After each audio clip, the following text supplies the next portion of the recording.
Hello folks, I'm Shantanu from Climate Samurai. Welcome to our second episode of podcast. Climate Samurai is an independent environment and climate think tank. We cover and publish major environmental stories, reports and news including renewable energy. Today we have Vinay Nagabhushan, Director of Bamboo Operations at Industree Foundation. He shared with us about the organization, his views on the recent ban of single-use plastic, impact and more. Here is the excerpt. Thank you, Mr. Vinay. Thank you so much for your time. First of all, I'd like you to introduce the Industree Foundation's powers with our listeners. Yeah. Thank you, Shantanu, for having me on this call. The Industree Foundation has been around for about 2 decades, and what we essentially do is work with the rural community on 3 aspects. One is the rural employment, or the giving the work, right, which is to ensure that they have sustainable income. So that's what we ensure, and we do that with the people who are needy, the vulnerable class. Great. Right, and then we focus. Second point is we focus primarily on women. Women is our focus, and the third focus area is the climate, where we work towards. All that we do is around natural fibers, and so that by definition they are climate neutral or climate positive. So we are a foundation NGO, and we have been able to impact over 5 lakh lives over the last 22 years, indirectly, directly, with the work we have done. Okay. So, Vinay, we had a lot of questions regarding the plastic bans, and there are a lot of confusions in the industry itself. And, a lot of things has been going on. There's been mixed responses as well. We all know that plastic waste has become a significant source of pollution in the country. The world's second most populous country, not only the cities, villages around the country is littered with used plastic goods that eventually not only polluting our air, water and land, but also killing the animals. So recently the government has imposed a ban on the single-use plastic. There has been a mixed response from the industry. We would like to know your take on the same. Well, it is the step in the right direction. At some point in time, it was waiting to happen, right? And then the time wouldn't be more appropriate. Right? The Gen Z probably in coming years, this will become a big issue for them. Right? When you talk of sustainability, this is one aspect of sustainability which was overlooked for the last probably 50 years. Right? Plastic as a material was highly used since the 1960s, and whatever we do of the single we see or hear, we use of single plastic, the spoon, the cutlery items, or the polythene covers. Right? They've started. It was more a lifestyle choice. Because of a lifestyle choice, because of the ease of use. Right? So sustainability, as you might know, it's efficient use of the resources for the current generation, right? So that we also leave some room for the future generation to use the resources they have, right? And plastic is a byproduct of a fossil fuel. It's output of a fossil fuel. So it was waiting to happen, and it's the right time. And of course, some people will have their own views. There'll be like any change. It's a change. Any change will have its pros and cons. And the pros, I believe, outweighs the cons. Right? The cons would probably be in terms of the immediate shift the manufacturing industries or the other consumers. Like the consumers could be the hotels and even homes, people. Right? So they also have to adapt for the change. And so I believe that since the pros outweigh the cons, we'll have to get into accepting this change, which is for the betterment of the current generation and the future generation. But like as you said, there will be quite difficult for a lot of companies to shift from the single-use plastics. Yeah. But the UN has already been promoting for like almost 5 years. They have been promoting to stop the single-use plastic. Now many states have already imposed ban on the single-use plastics, like plastic bags. If I will be very specific to it.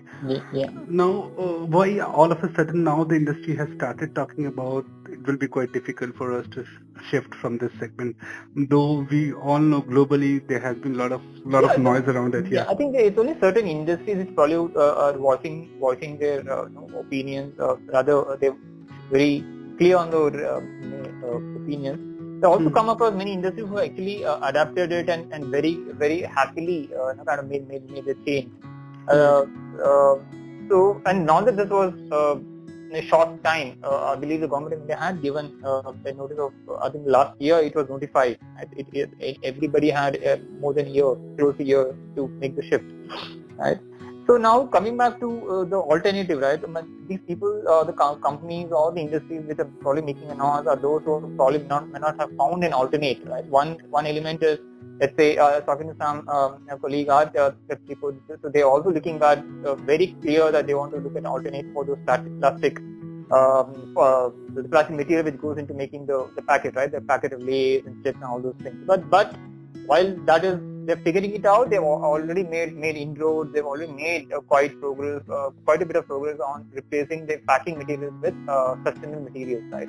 Which is taking out plastic from their let's say the packing and replacing that. What is the alternate material for the plastics, if we want to know on the precise point? Yeah.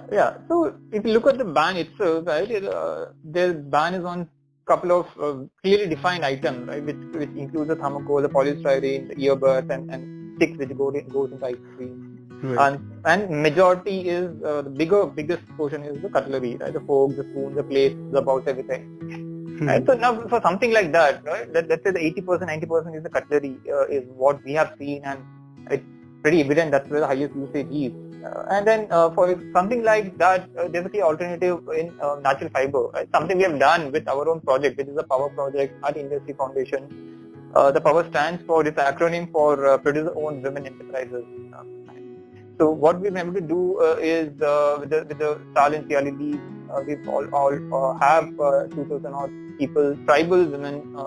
80% of 2,000 out of 22,000 women, 80% are into leaf collection. So these are the leaves which are grown within the wild, and there's about 20%. The rest of them are into plate making. Right? So these leaves are collected, given to the unit, and these units convert into the plates and bowls. Right? So this is a clear alternative, and that's on the cutlery. Right now, coming to the bamboo. Right? So we also have just started bamboo as a big initiative.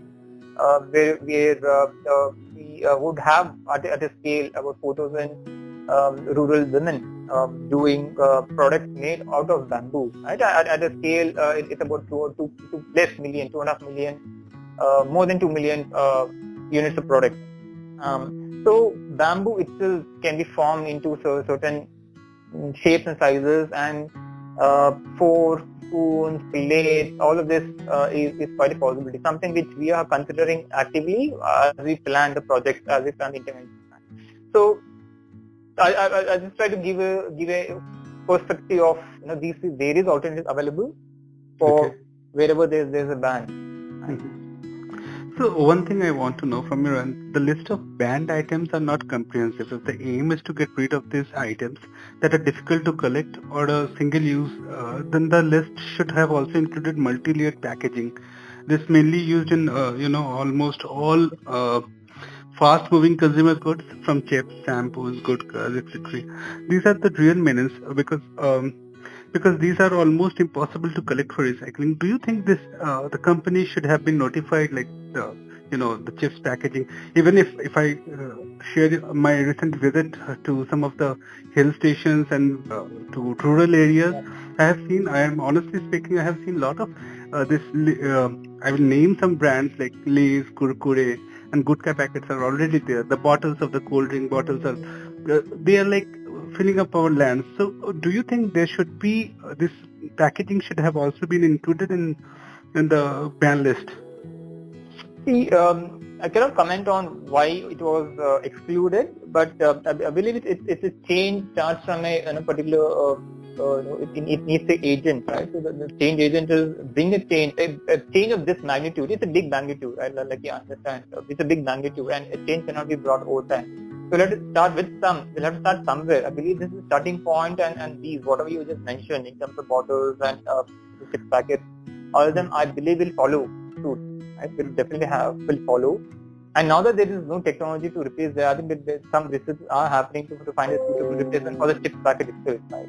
Right. Which is made of weeds which grow underwater in the sea. And so there's some company in Europe and the US trying to figure that out. Right, right. So one thing I want to understand, like you produce your own woman enterprise. Yes. So how can it be like when I say it's been banned, the plastics, single-use plastics has been banned. Where the role comes in from the power initiatives? Yeah, like I explained to you earlier, there's verticals, the bamboo verticals. One of the things that are clearly looking for strategically is can I create the alternatives for cutlery, the spoon, the fork, and other things, right? Which is easily doable with bamboo. Right? So we're actually considering that. Now, I also mentioned to you earlier about the saltiali. These are leaves that are grown in the forest, right? So we already have a existing capability to make plates and bowls which immediately replace the plastic cutlery which is available. Right? Straight away, whatever we're doing in power has an impact, directly solves for the problem which industry is facing. So is there anything that you're working on that can be a answer to the packaging, like the packaging that I have talked about, the chips and all? Is there anything that's been can be developed? Yeah, I think we so far we haven't thought on those lines. I think those might need the technologies and some research at a more detailed level.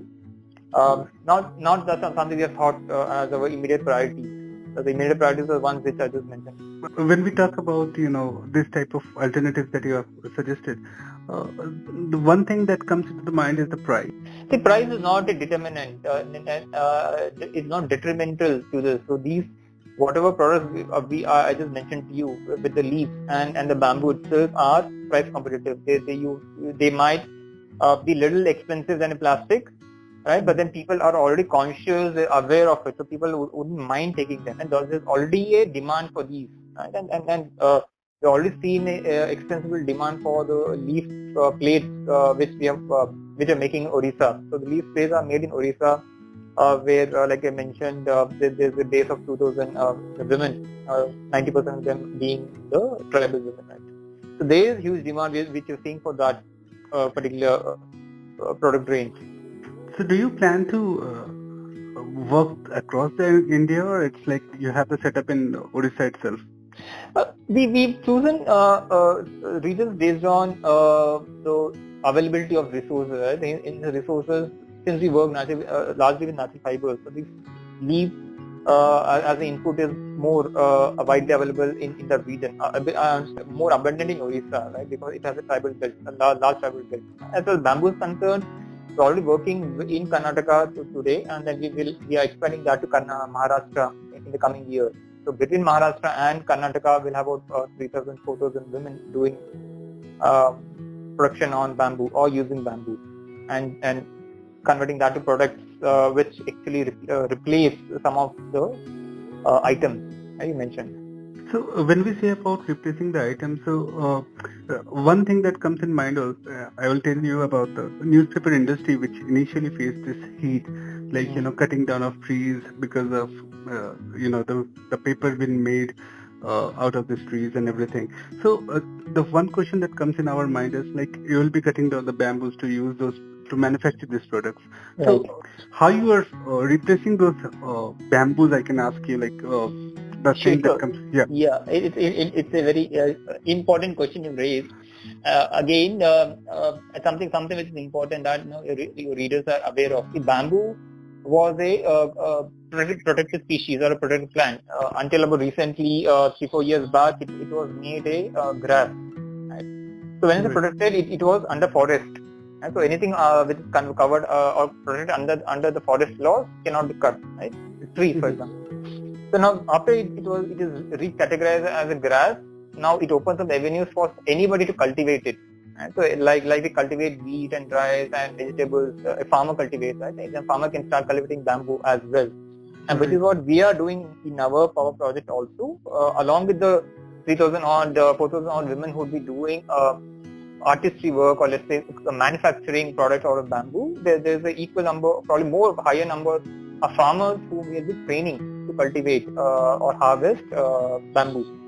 And this is how, and these cultivable bamboo is what we will consume for our own purpose. About 10 to 15% is what we will consume, and the rest of that we will link the farmers to the market.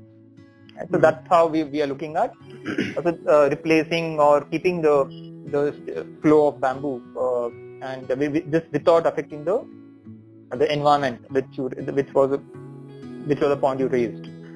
How are you planning to cope with the incurred loss of the packaging and manufacturing industry, which majorly relies on these plastics? Are we positioned to help them out? Is that a question? Yes.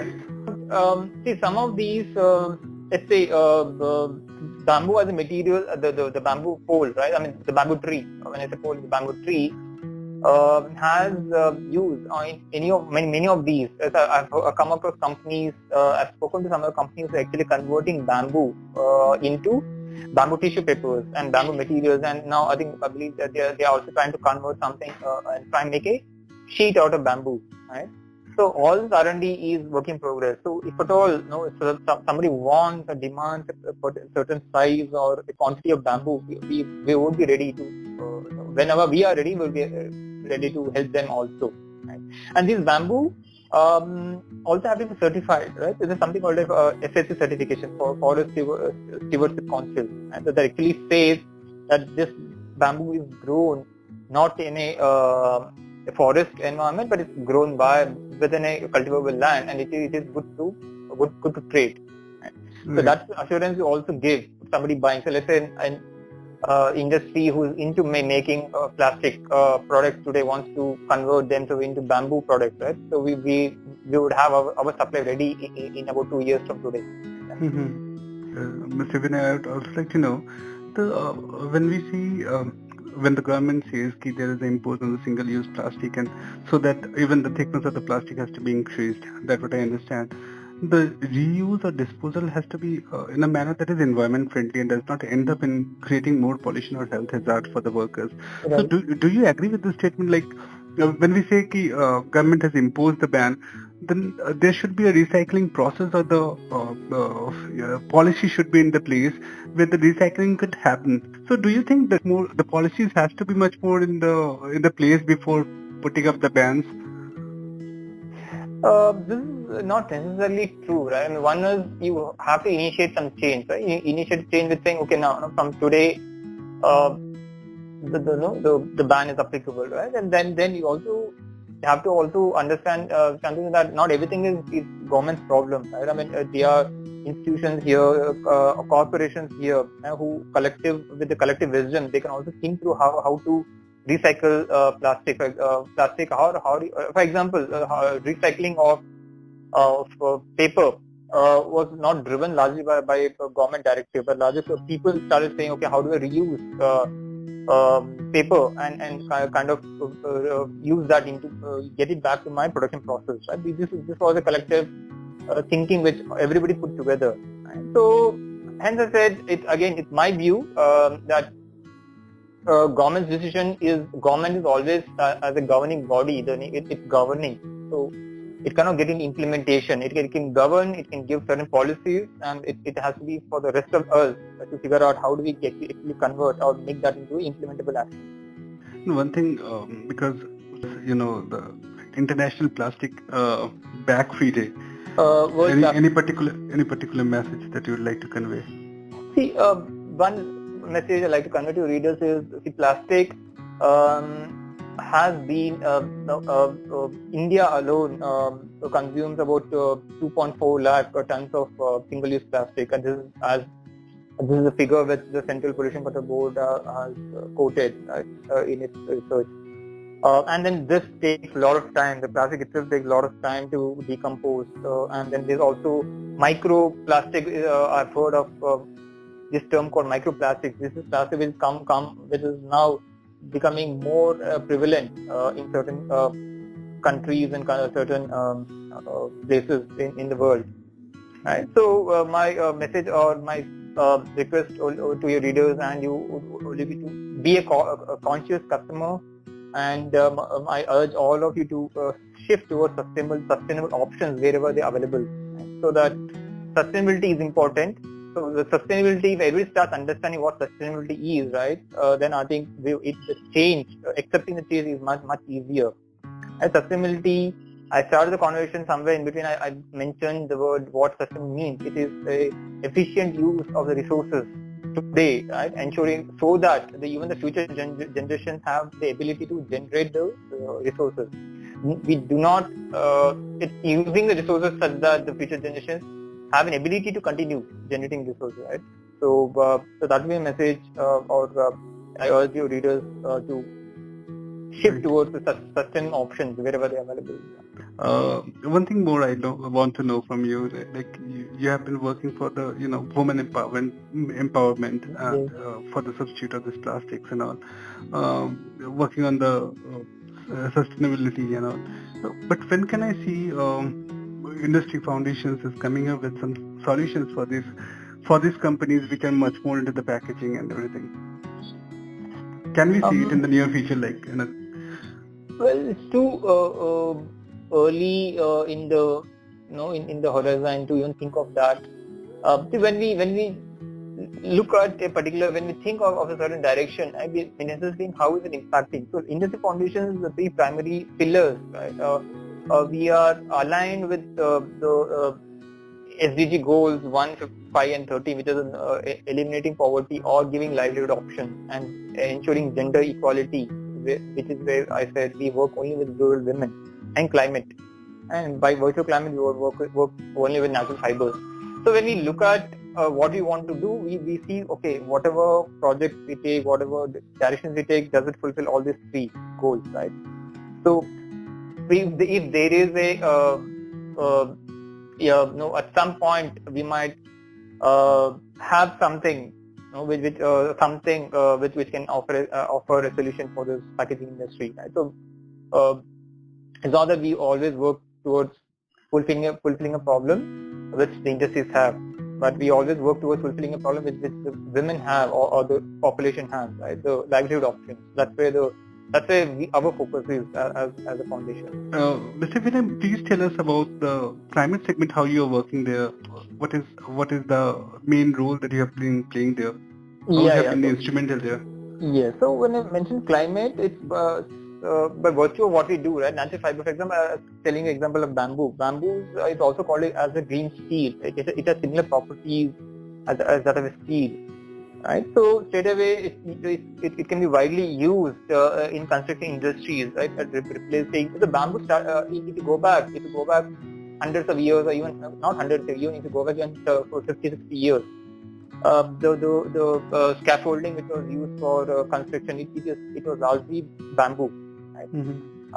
And even the rooftops, the ceiling was largely bamboo. Now later the tiles, those steel, those things kind of took over and they replaced bamboo. But again, bamboo is making a comeback because of the choices the customers are making, which is a sustainable option, mm-hmm. Right? And then bamboo itself can find uses based on the usage. It can find itself as ceiling walls and flooring tiles, right? Wherever and whatever solutions we can look into. These are solutions or products. Also not products. I'll say end use cases where one can find for bamboo. That's one example for bamboo, right? Let's take for example banana. We also use banana widely. One of the value chains we work with banana. It's been about 10 years, and now we are exporting the product to exporting largely. So what kind of products do you make out of bananas? So banana is largely storage baskets, storage bins, right? All this. The idea is to, let's say, a waste bin basket or a laundry basket. And so laundry basket, we widely whatever you usually have at home is that of again plastic. And so now the laundry basket again comes with a certain design. So we bring in creative design there, design thinking. We bring, okay, I can make a skeleton out of bamboo, right? But then I'll probably layer that inside with waterproof cloth or some material. So I can still use it as a laundry bin. I can still use it as a waste bin. So that's how we are looking at making the environment. Through our intervention, we impact the climate. When you say about the laundry bags, about the lot of things that you have been developing from the bamboo, banana shoots, Bamboo, banana boat, yeah. bamboo and banana. So how do you transport this? Because what I understand from, they are much more the impact of climates and everything, like rainfall, heat, and everything will be affecting the quality of these products. So how you are making sure that this reaches out to wherever you are exporting, or like? Yeah. So again, we have the understanding. Having worked for over 2 decades, we kind of figured out what it takes to preserve banana. Right. So we take the banana through a series of processing and then make it end usable. Same thing, we take the bamboo through a series of processing to make it end usable. And then once it is processed, then it's ready for packing. Then it is shipped out to the customer. So it's completely, if we say it's completely made in India, make in India type of thing. Yes, you're not importing anything from outside, and like the completely you're. No, nothing. Everything is 100% made using materials in India. From people who are Indians and farmers, producers within the rural community. All that I said is. So currently you're working from Orissa itself, or there is? No, we are actually in three, largely speaking in 3 states. Tamil Nadu is where we are concentrated in bamboo or banana, sorry. And Orissa is where we are concentrated on the forest produce, like I said, the NTFP, non-timber forest produce. Right? That's where the forest, the leaf plates I mentioned to you. Right? That's where we're doing. Karnataka is where bamboo you're focusing on. Maharashtra will get added in the coming year again with bamboo. Mm-hmm. So now, since because this single-use plastic has been banned, so this kind of things that you are developing, the demand for those will increase. Is the organization ready to handle the kind of demand it's going to face? Just to give a person of the numbers, the bamboo value chain at a scale will have about 4,000 rural women making products, right? And 4,000 women are capable to generate or make at least 2 million units of pieces, 2 million units of products every year. Okay? Mm-hmm. That's one scale number for you to understand. Then let's go to banana. Banana also has a very similar scale. It can easily generate about 10-15 close to about 6 lakh to 10 lakh is its volume which it can actually serve. Now going back to the Orissa which I mentioned, it also has a very similar capacity where we can actually meet the demand. And then if we see a higher demand than what we already have or what we have designed, we can keep adding, right? Our idea is to empower more and more women, right? If the market says, hey, I need more, then we wouldn't be more happier. Thank you so much, Vinay. Thank you. Thanks a lot. Yeah. Thank you, Shantanu.